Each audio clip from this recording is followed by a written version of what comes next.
Bueno, vamos ahora con la última sección del programa, de hecho, casi la última, y la última sección de esta temporada, que vienes tú a cerrar esa sección. ¡Oh, voy a cerrar! Sí. Muy bien, qué honor.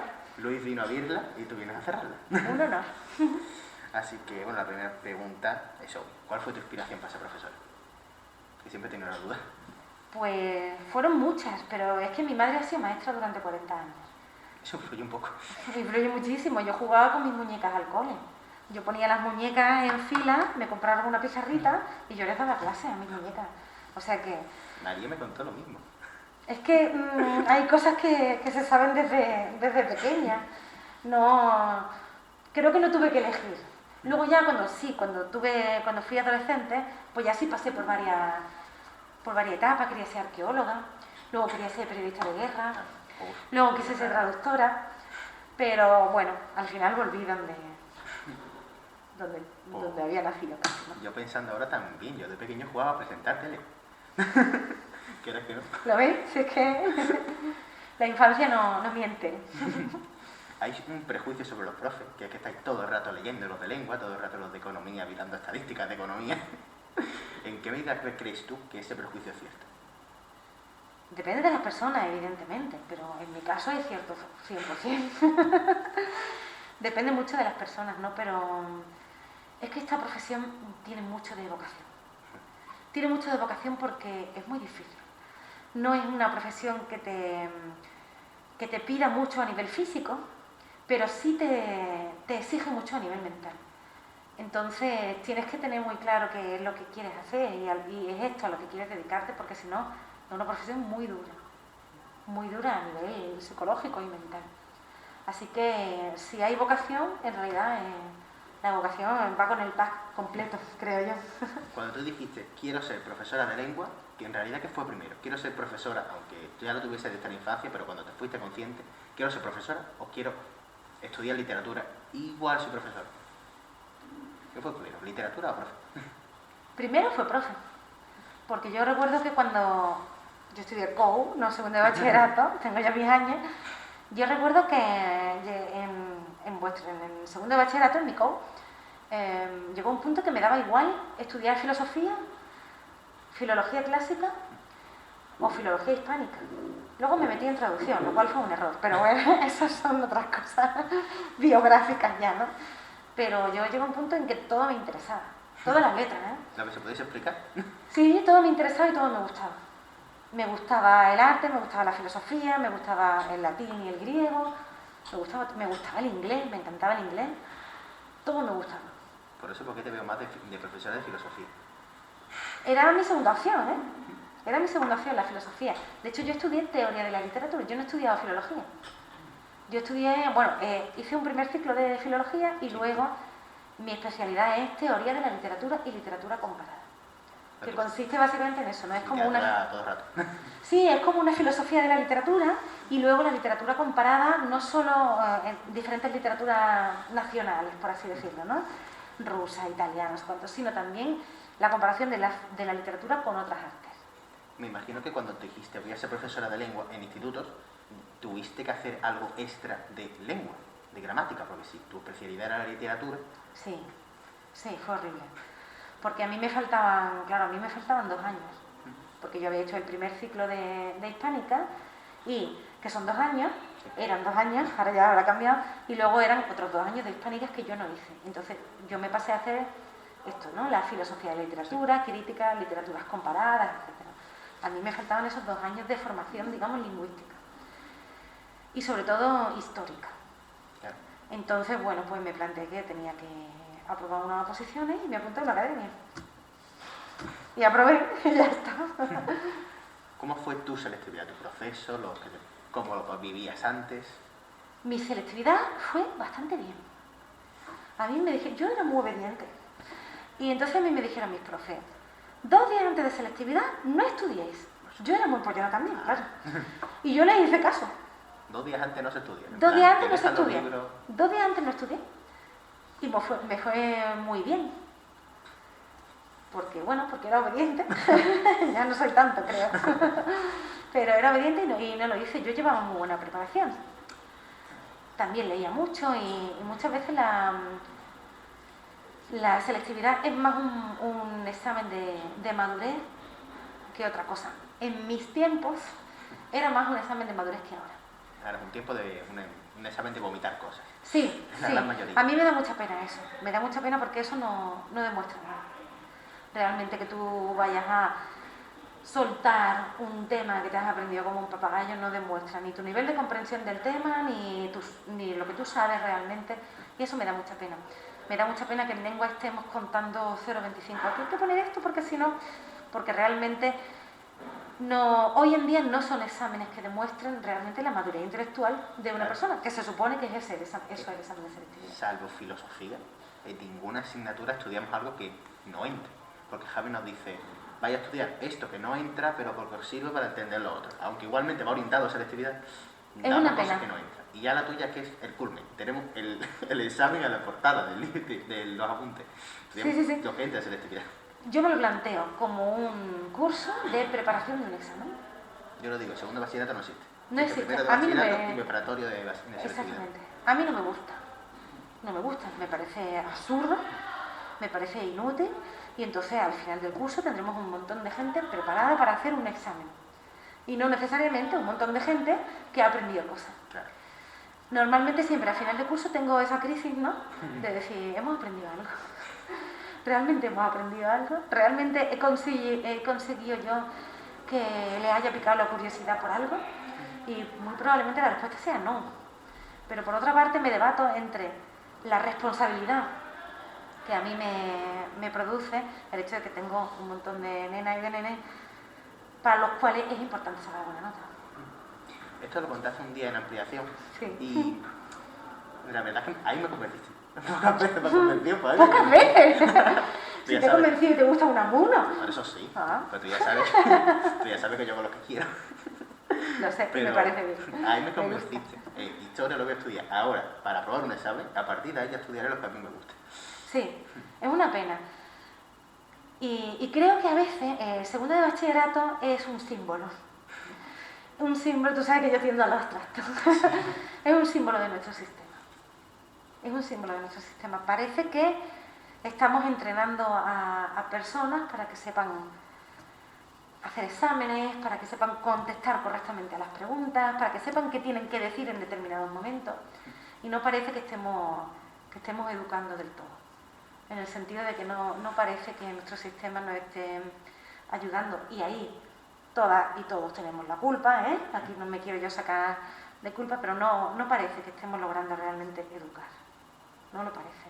Y me temo que, al menos es lo que yo observo que cada vez más gente más joven que entra en la enseñanza opta por un método de enseñanza más tradicional. Me da la sensación de que volvemos a la tradición, a la peor tradición me refiero, ¿no? Al estudio del papagayo, al estudio memorieta, al examen, al control absoluto. Los niños y las niñas se sientan de esta manera, no se pueden levantar, y es un poco aterrador. Y ahora lo estoy viviendo en carne con mi hija que ha entrado en primaria. Y me aterra un poco la sensación de que no estamos educando ni en la curiosidad, ni en la creatividad, ni en la crítica. Me preocupa. Por ahí va yo, ya que te has metido en el charco. Yo me he metido sola. Me voy a meter yo también.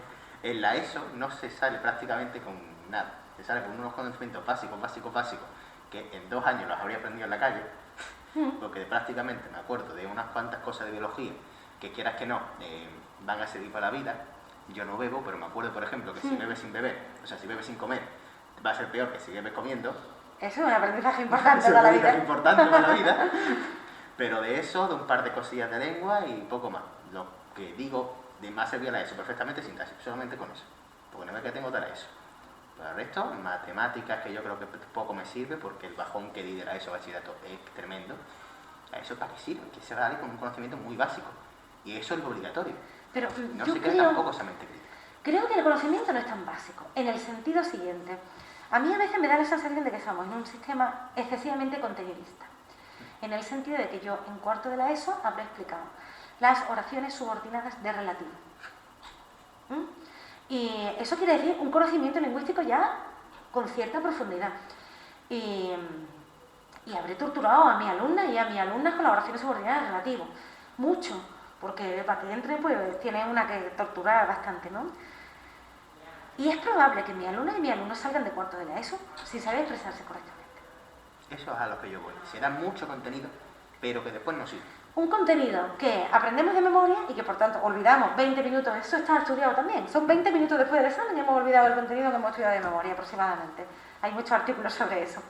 Y hay un exceso de contenido que hoy en día no son necesarios porque hoy en día con el móvil accedemos a esos contenidos con mucha facilidad y son contenidos que se olvidan o que se copian en el examen, bueno, es verdad.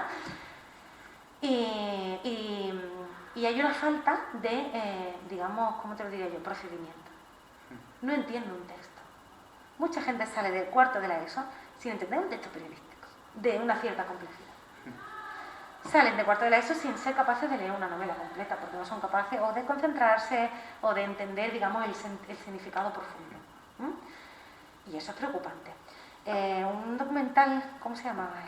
La educación, creo que se llamaba, ¿no? Que salió hace unos años, empezaba con una frase que era demoledora, que decía: cuando nuestras alumnas y nuestros alumnos salgan de la enseñanza obligatoria, habrán pasado 13 años de su vida en el sistema académico y no saben leer.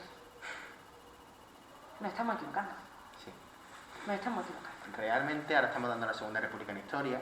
Yo me recuerdo del aprendizaje previo que tengo de la Segunda República, me acuerdo de que hacía, todos los vídeos que he visto hacían mucho hincapié en una cosa: se apostó por la educación para crear una mente crítica. Yo digo, no hay mente crítica. No se crea esa mente crítica en la educación, por lo menos no en la ESO. Es que yo creo firmemente, y eso sí es una cosa que creo, que la educación forma personas críticas. Yo estoy convencida de forma, eso. pero creo que como lo estamos haciendo ahora mismo, ese es el quid de la cuestión. Ese es el quid de la cuestión. Yo creo de verdad, sinceramente, que la educación forma personas críticas. Pero la educación no tiene que pasar necesariamente por un instituto y todos sentados en fila y alfabéticamente. Hay muchas maneras de formarse. Entonces eso por un lado. Por otro lado, precisamente creo que por ese potencial subversivo y tan peligroso que tiene la educación, que es una potencia, por eso hay tanto empeño en domesticarla. A ver si te convenzo con esto. Datos. Prácticamente todos los gobiernos, desde que somos una democracia, prácticamente todos los gobiernos han hecho su propia ley de educación. Eso de entrada tiene que ser sospechoso, porque no ha ocurrido en otras materias, cuando en realidad en la práctica están abandonados, a nivel económico, a nivel de ratio y a muchos más niveles, ¿no? Entonces, importando realmente tan poco la educación, ¿cómo es que importa tanto como para que cada gobierno haga su propia ley de educación?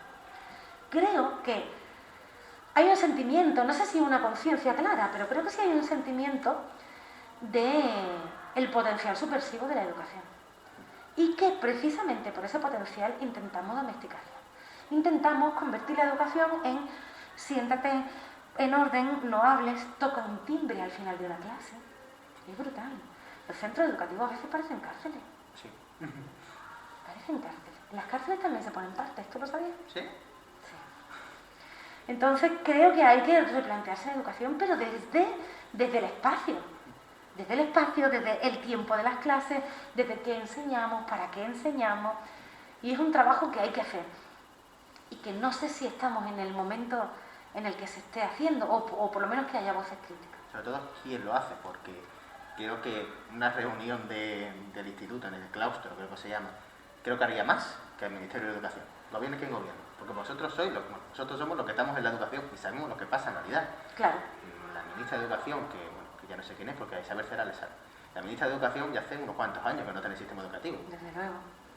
Y posiblemente además ministros, asesores, etcétera, hayan pasado por un sistema también educativo bastante diferente. Quiero decir, colegios privados, de élite, etcétera, etcétera, que tampoco sepan muy bien qué pasa de verdad en la calle. Creía que lo ibas a esquivar, pero no te has metido también. Ay, perdón. Yo soy muy partidaria de la educación pública, ya lo sabes. Entonces creo que sí, creo que hace falta planteárselo. Y hace falta un planteamiento común. Una persona sola es muy difícil que lo logre. Claro. Entonces, bueno, eso es una de los objetivos que deberíamos tener. Porque, claro, volviendo a lo de la mente crítica. La historia es fundamental para tener esa mente crítica. Pero ¿de qué te importa estudiarte a Mussolini, las características de Mussolini, a Hitler, las características de su régimen, a Franco, bla, bla, bla, y a Stalin, bla, bla, bla, sin que alguien te diga, perdona, pero es que este era un dictador que oprimía a su pueblo y no quiero adoctrinarte, pero es que es malo. Si no te dicen eso, tú igual dices, hostia, qué guapo lo de matar judíos. Y te sale nazi. ¿Sabes? Claro, es que hay que tener, por eso digo que es una bomba la educación. La educación es una bomba y hay que saber utilizarla, como todas las bombas. Mejor casi no utilizarla, pero bueno. Pero la educación es una bomba y hay que saber utilizarla. Y creo que hay mucho miedo también entre el profesorado, a veces a señalarse, a veces a hablar con claridad, a dar su opinión. A dar su opinión. Y creo que eso es una de las cosas buenas de la educación pública.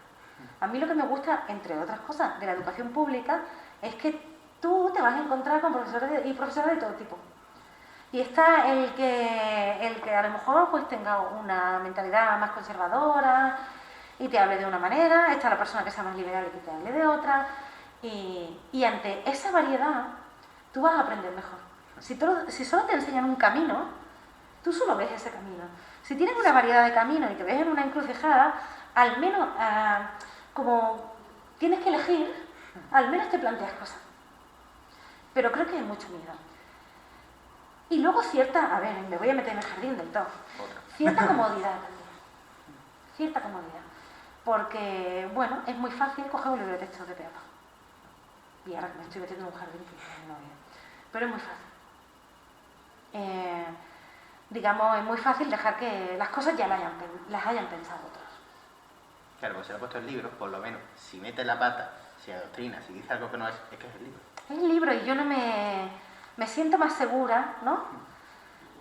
Con un libro de texto en el que yo, pues bueno, pues yo no soy la que dice esto, ¿no? Que es esto lo que dice el libro de texto. Y no tengo que preparar materiales adicionales, no tengo que romperme la cabeza a ver qué pasa, qué funciona, qué no funciona. Es más cómodo, es más fácil. Esos pocos sois los que os preparáis vuestro tema, porque el tuyo son apuntes que has hecho tú, si no lo has hecho el departamento, que también lo has hecho tú, y Javi en filosofía que lo hace él. Sí, yo mis temas los hago yo, sí. De hecho, compramos un libro que decide el departamento, que ha hecho otro, y te lo lee. Claro. Y si acaso algún profesor como María te lo explica más a fondo de su manera. De hecho, se lo he dicho hoy, ¿para qué hemos comprado un libro de tanta calidad si después hemos usado de esto una línea y hemos completado nosotros otra cosa? Bueno, pero mira, si tenemos buenos libros de texto, eso está ahí siempre como guía o como consulta. A lo que tú siempre podrás volver en un futuro y decir, sí. Oye, ¿esto cómo era? ¿Esto cómo va? Y esto no sé cuánto, tus ¿no? Tus apuntes te los lees tú solo y los entiendes sin que te lo explique nadie. Yo me he leído las elaboraciones de relativo porque las he te entendido. Sí, me encanta. Pero tú te lees solo el de economía, sin tener unos conocimientos de economía, y tampoco lo pillas tan fácil. Esa es otra batalla. Esa es otra batalla. No puede hacer libro de texto que el alumnado no entienda. Claro. Esa es otra batalla. Y volviendo a Javi, que es muy importante en esto, porque estamos hablando de pensamiento y él de filosofía, se lo comenté el otro día, le dije, Javi, estamos dando más. Dice, Javi, estás diciendo la misma frase 4 veces para que no se te malentienda, para que no se entienda cuál es tu opinión y cuál no. Nos disculpamos todo el rato, ¿no? Sí, nos disculpamos todo el rato. Bueno, yo creo que tenemos un pasado, y mi abuela me decía, todavía niña, tú no te metas en política. Mi abuela, quiero decir que está vivo el miedo a señalarse políticamente. Y me temo que todo es política.